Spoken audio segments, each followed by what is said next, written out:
Hello again and welcome back to English Today. This is DVD 20 and the third DVD of your advanced level. And in this DVD, we'll start with another 2 episodes of our story, That's Life. And then in our special TV programs, there'll be a discussion about how to manage change, known as change management. Then we'll move on to cinema and take a closer look at Star Wars. Then, in the grammar section, we'll look at ways of expressing your opinions in English.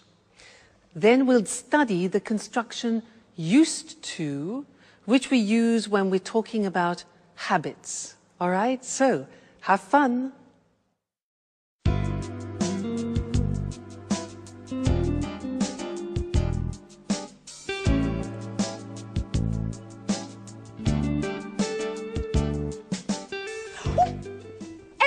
Stop! Put that infernal gadget away. That's enough. There's a limit to everything, you know. Great. That's it, Anne. Go on like that. You are fantastic. Oh, fantastic, my eye. I told you to cut it out. Alice! Alice! Yes, Anne, what can I do for you? Stop laughing. Oh, Anne, and tell your director friend to give it a rest. And put away that damn video camera. I absolutely do not want to be filmed like this. Have I made myself perfectly clear? Hi, Alice. Hey. Good morning, Edward. Can't stop working, eh? What's on the menu for today's shoot? Wow, Anne, you look beautiful. Excuse me, could I use the bathroom for a moment? Thanks. Oh, calm down, Anne. None of these sessions are going to be shown for air. At least for now. What exactly does for now mean? Well, once all the material's been put in place, cut and edited, Edward's planning on showing it to a producer. If it's accepted, the idea is to go for our own TV program. Isn't that a great idea? What? Yeah. Producer? Television? Mm-hmm. Let me in, Jack. Let me in. No, let me in. Oh, oh, oh, let me in. Oh.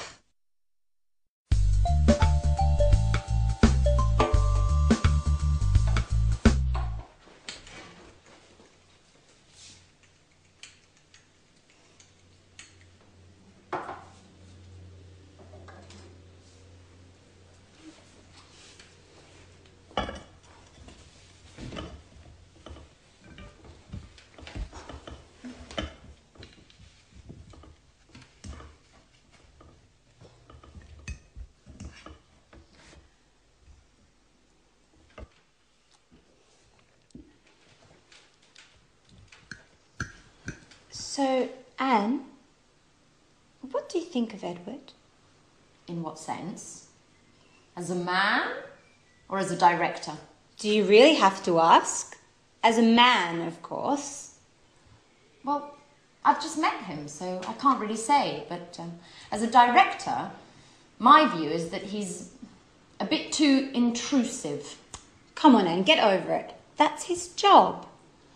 In my opinion, I think he's just great. Oh, what's this I'm hearing? Our little Alice might be in love? Well, yes. As I see it, Anne, this is the first time in my life I've fallen head over heels in love. So much in love. But he doesn't even notice me. You know, we share so many common interests and we see things in the same way. We can talk for hours on end, but it just ends there. He looks on me as a good friend. Nothing more, nothing less. You know, I'm really not used to that role. Usually I'm the one to keep others at bay. Yes, I remember. Tom, Frank, David. How many broken hearts have you left behind? So tell me, have you asked Edward how he feels about you? No, of course not. Look, Edward isn't interested in some relationship. He's profound and introspective, spiritual. He's a person who enjoys observing and analysing others. Yes, if you ask me, too much so. Anyway, I can't agree with you, I'm afraid. Even spiritual beings, personal longings, I think you should tell him. And who knows, your Edward might be much more human than you think. Oh, maybe you're right. But I have to think of a special way to show him just how I feel. Maybe I should see what my horoscope has to say. Yes, I've just had a brilliant idea.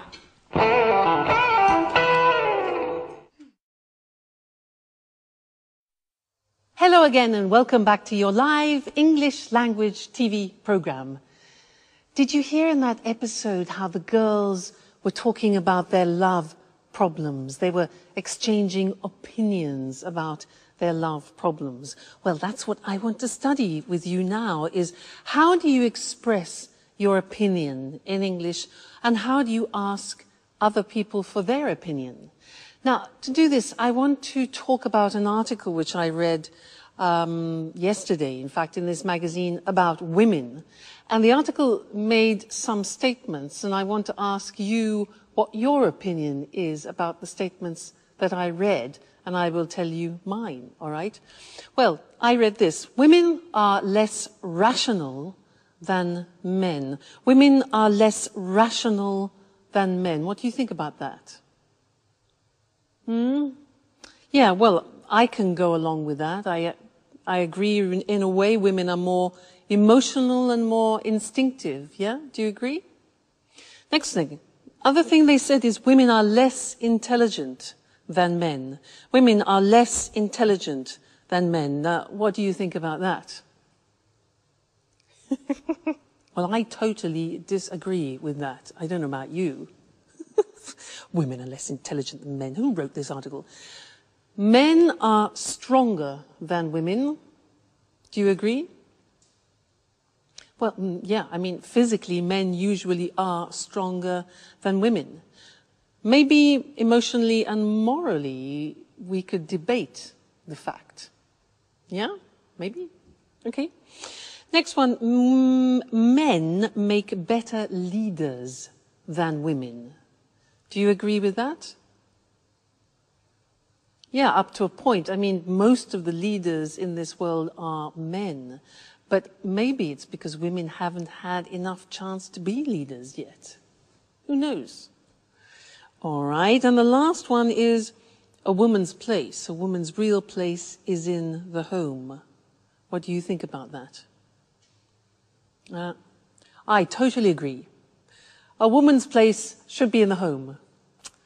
This article. Let's move to language. Maybe it's better. Let's talk about the language we use when we give opinions. And let's use the screen. So, asking for somebody's opinion, how can you do that?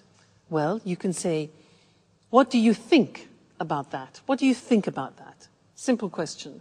Or, what's your opinion?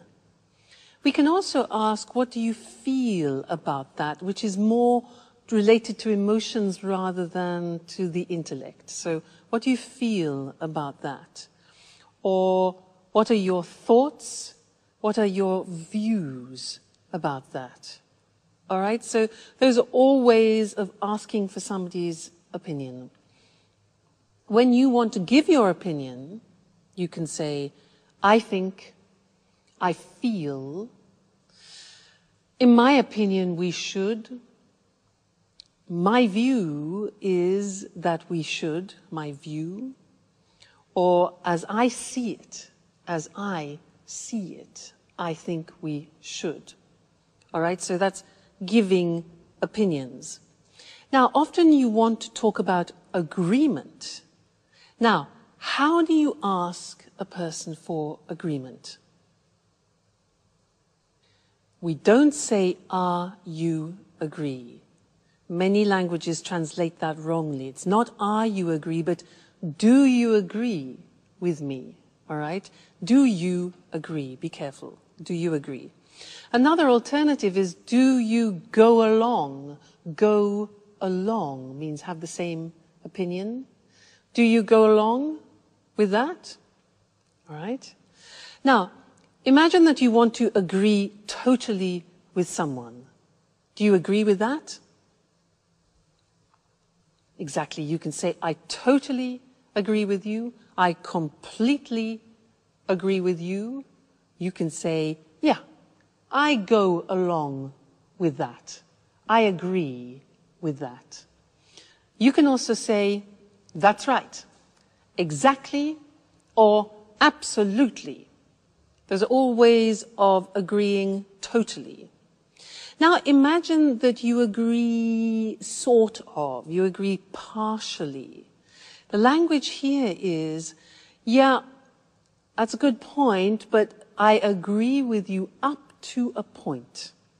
I agree with you up to a point. So that's partial agreement, but not total agreement, all right? Now, disagreement. To be polite, you can say, "I can't agree with you, I'm afraid." If you say, "I don't agree with you," that's quite aggressive. So it's better to say, "I can't agree with you, I'm afraid," for example, if you're in a meeting. But if you want to be aggressive, you can say, "I totally disagree with you." All right, so that's an aggressive disagreement. And you could also say, "Oh, come on. Come on." All right? So there we looked at exchanging opinions, giving opinions, asking for opinions, and then talking about agreement, agreeing totally, partially, and disagreeing. I'm sure you'll find that very useful because it's what we do every day. All right? So happy practicing and see you in the next lesson. Bye.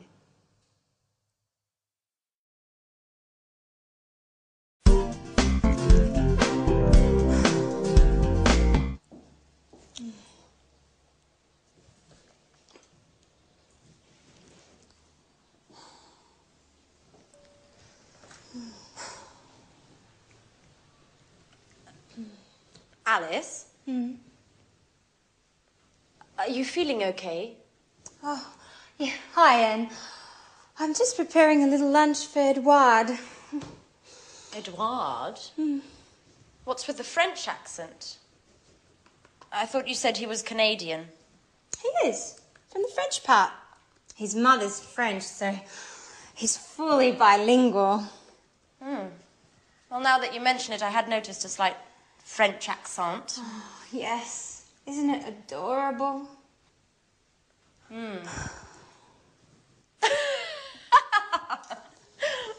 Well, I must say, love does work wonders. I'm not at all used to seeing you as a housewife. Well, to tell you the truth, I haven't got used to it yet. You know, I just hope I got the recipe right. You know, I followed the instructions to the letter. But you know, I feel like a fish out of water with these things. So, you've decided to go for Edward's jugular. Well, not only that. Here's the crowning touch. What is it? It's a Chinese fortune cookie with a little note inside. What a romantic idea. Do you think? I wrote the note myself. I thought I would surprise him by hiding it inside his napkin. Like this. What do you think? I think it's just perfect. You'll see. It will go straight to his heart. Oh. Wait, stop.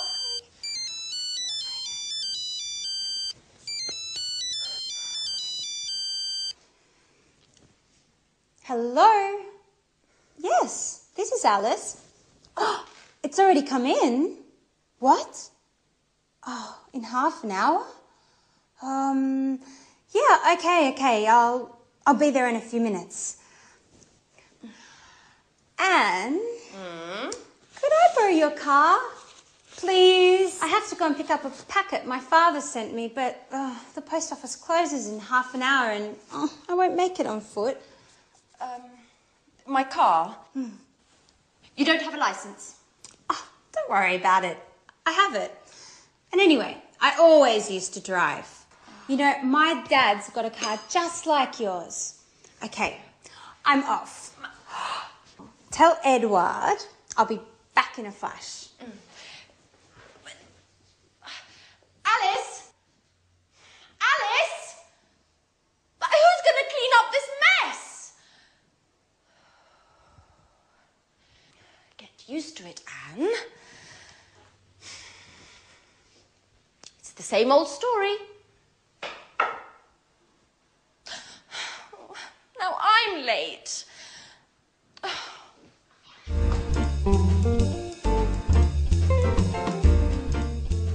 Oh, I can't believe I always get myself into these situations. I'm late and here I am helping Alice with her grand plan. I am. Oh, hello. Oh, that smells great. My compliments to the chef. Oh, no, Edward. It's not like you think. I have to go. I've got a meeting with my boss. Alice has just gone out. She told me to let you know that she'll be returning soon. Bye-bye. Well, I'm starving. What's this? A little note? A little delight for the man who's got my heart racing. What? What's this all about? There must be some mistake. Oh, well, yes, this is my napkin. Who could have written this? Oh my God! Anne! But she was just here and she was so shy. This is getting interesting. Anne is very cute. So what am I going to do now? I'm not used to these things. Now, where has it gone? Well, it's not here. It's not there either. Edward? Yes? Have you seen my mobile phone? Oh, no, here it is. Thanks.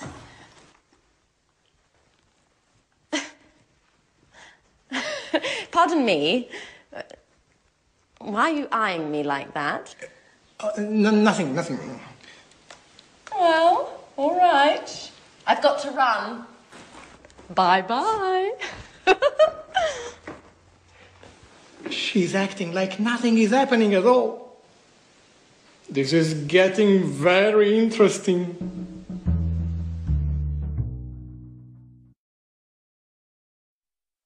Hello again and welcome back.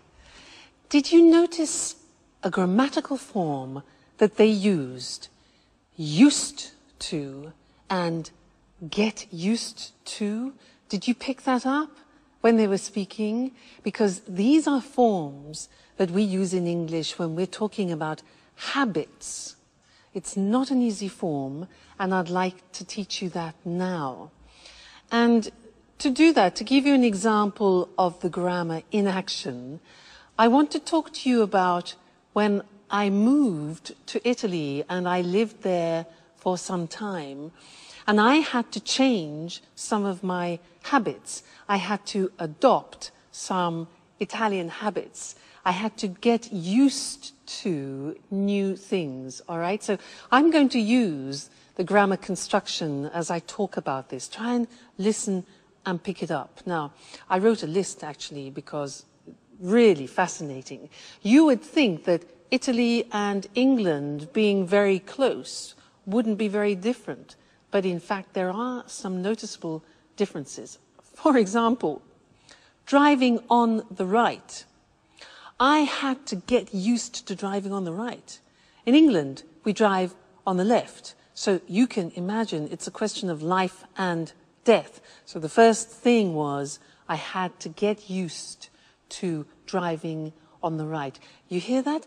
To get used to driving on the right. Now that means that I had to adopt a new habit, to get used to doing something.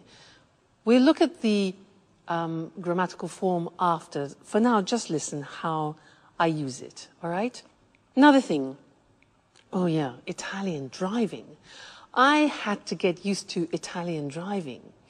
Red lights are not really red lights. Red lights, traffic lights, are negotiable. And I had to get used to being very flexible driving on the roads in Italy, I can assure you. Now, speaking Italian. Now, when you speak Italian, you divide the world into masculine and feminine. And you know that in the English language, we don't have masculine and feminine. For table is neutral, whereas in Italian, it can be masculine or feminine. For example, a computer is masculine. So I had to get used to dividing my world into objects, which are masculine, and feminine, which for an English person is really quite a challenge. So another thing was rolling my R. In English, we don't say R. It doesn't exist. But in Italian, for example, if you want to say red, you have to say rosso. R. It took me 1 year to learn R. So I had to get used to rolling my R. Terrible. Coffee. In England, we have mugs of coffee like this. In Italy, I had to get used to small amounts of strong coffee. So that was a new habit. But then I found cappuccino, so that was the alternative. And the last thing that I had to get used to was the Italians gesticulating. The Italians use many gestures like oh, and they use their shoulders, oh, and noises as well. And when I saw Italians in the street at the beginning, I thought they were always arguing. But in fact, they're not. It's a normal way for the Italians to gesticulate. So I had to get used to reading the language as not necessarily aggressive. All right, so that's some of the things I had to get used to, all right? Let's go and look at this grammatical form now because it's not easy to use, all right? Let's look at the screen. So to get used to is followed by the gerund form. And it describes this process of changing and taking on a new habit. Look at the examples. I'm getting used to speaking Italian every day. Used to speaking Italian. Now, we use the verb get used to, because it describes the process. And you can put the verb get into any tense, present tense, past tense, future, no problem. Here we have it in the present continuous. So, I'm getting used to speaking Italian every day. Listen to the pronunciation. I said used, with a T sound. Used, not used or used. Used. That's very important to distinguish it from the other verb, use. Okay? Used. The next example, I still haven't got used to driving on the right. Here we have it in the present perfect. I haven't got used to driving on the right. Next example. Don't worry, you'll get used to it. For the future, you'll get used to it. All right, so here we have an example in the future, used to it, which is an object. In the past, I had to get used to it. In the question form, how long did it take to get used to? Okay, how long did it take to get used to? So, a difficult form. Now, let's move on to the next section, which is the verb to be used to. This is very interesting because when you change a habit, it's a process. But then when you have adopted the habit, it's a state. So we use the verb to be. The examples. I'm used to getting up early in the morning. That means that now I do it regularly with no problem. I am used. We use the verb to be for the state. He isn't, negative, used to working alone. In the past, I wasn't used to driving on the right. So here we have a state of a new habit using the verb to be. To get used to do something is adapting a new habit. It's the process. So that's a difficult grammatical form, but it's the only way in English that you can describe taking on new habits. So it's terribly important for you to learn. Don't worry, you'll get used to it slowly but surely. Okay, bye for now.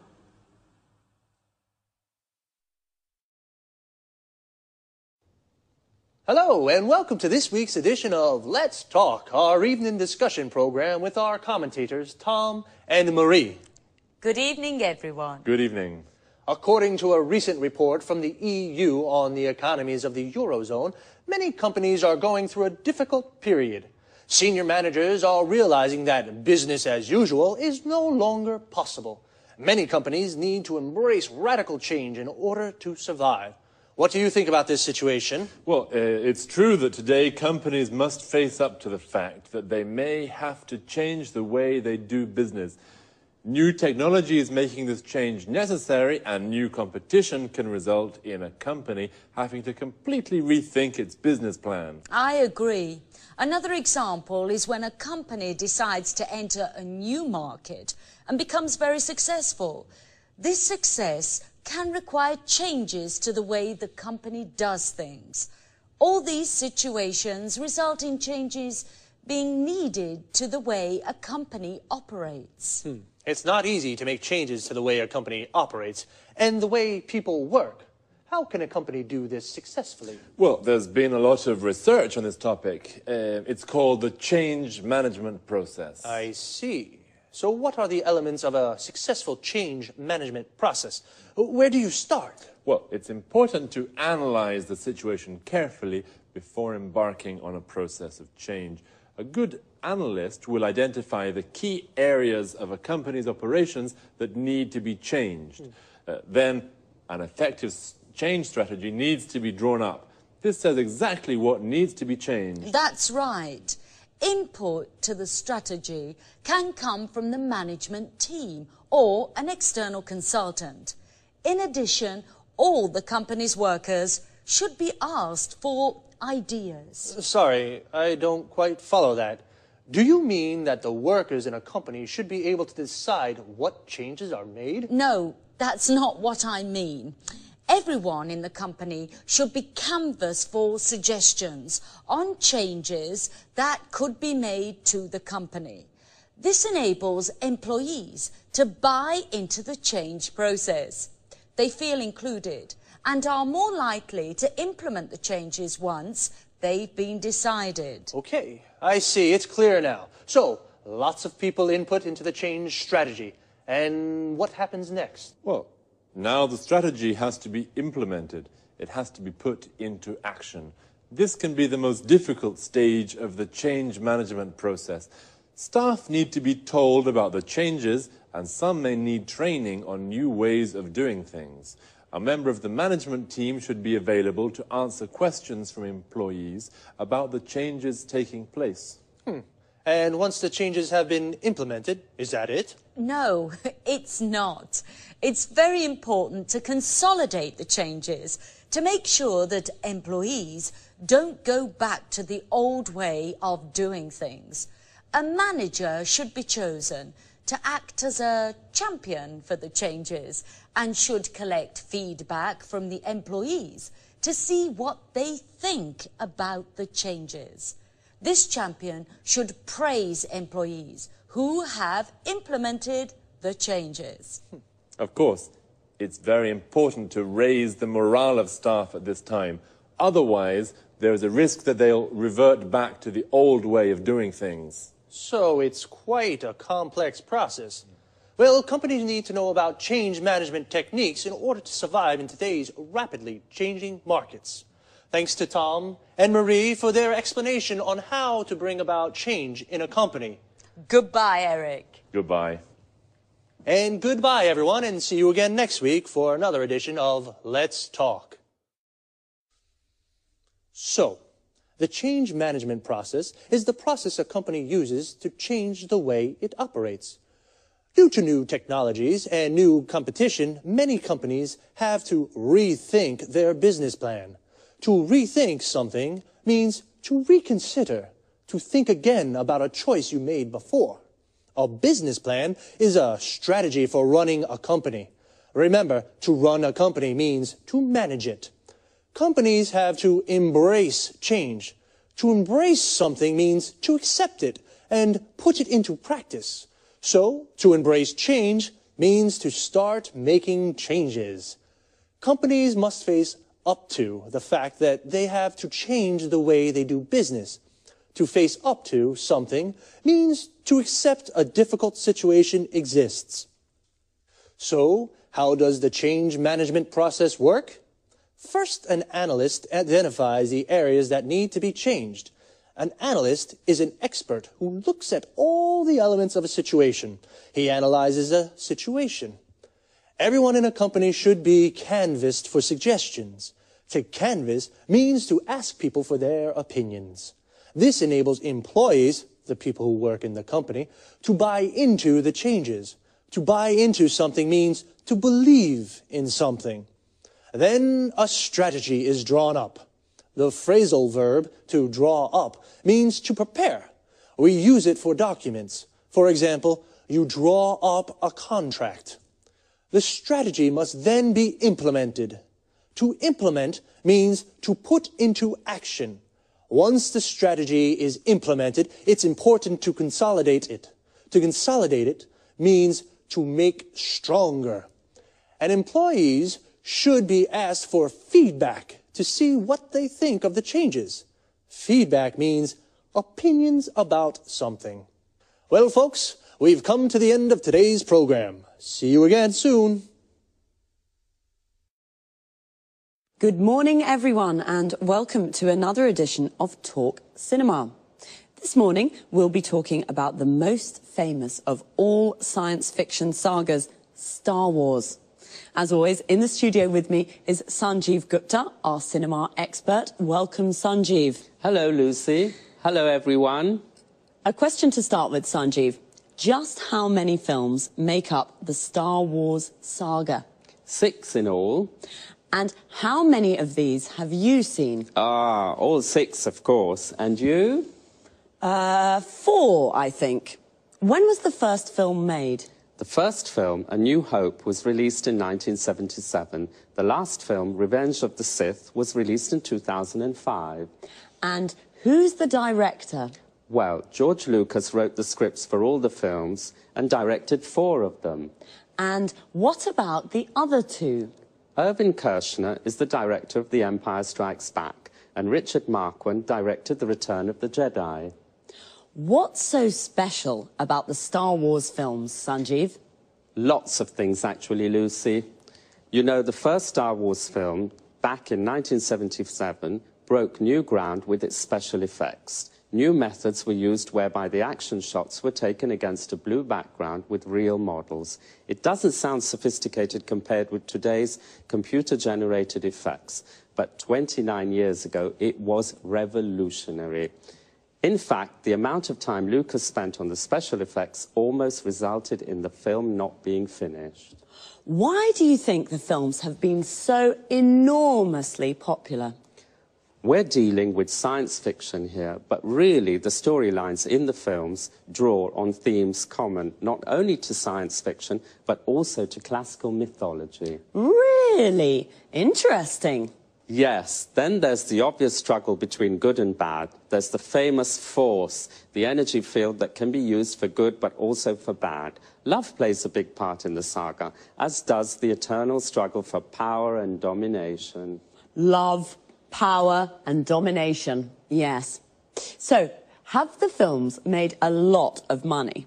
It's been estimated that the films, along with the TV series, books and video games that have been made around the Star Wars theme, have generated $20 billion over the last 29 years. So, $20 billion, yes, that's rather a lot of money.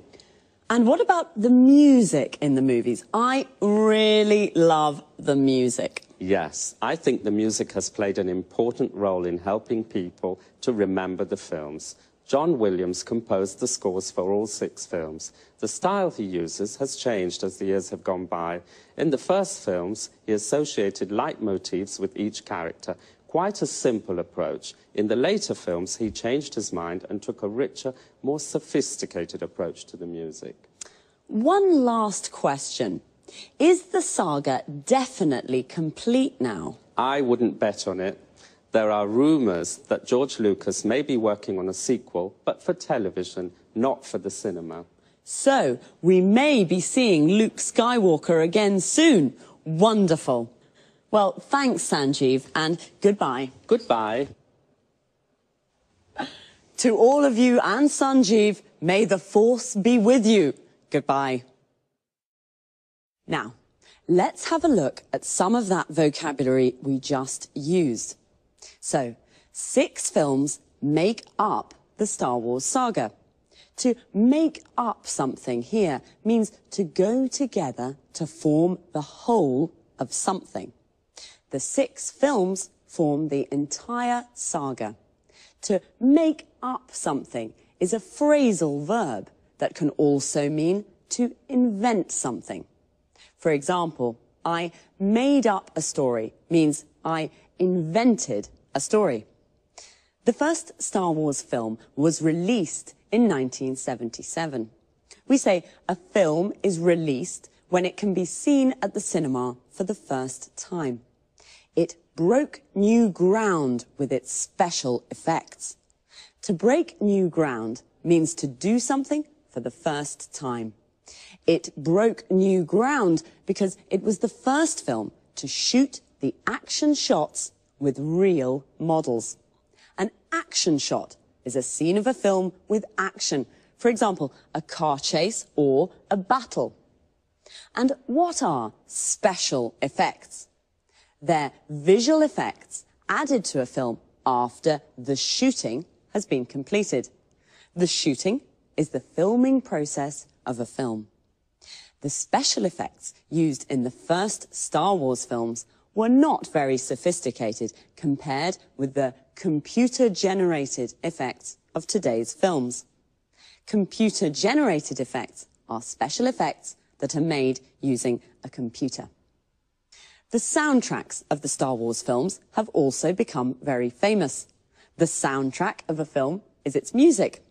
In the first films, John Williams, the composer of the soundtracks, associated leitmotifs with each character. A leitmotif is a reoccurring musical or visual theme associated with a particular character, situation, or emotion. Well, we have, as usual, run out of time, so goodbye for now.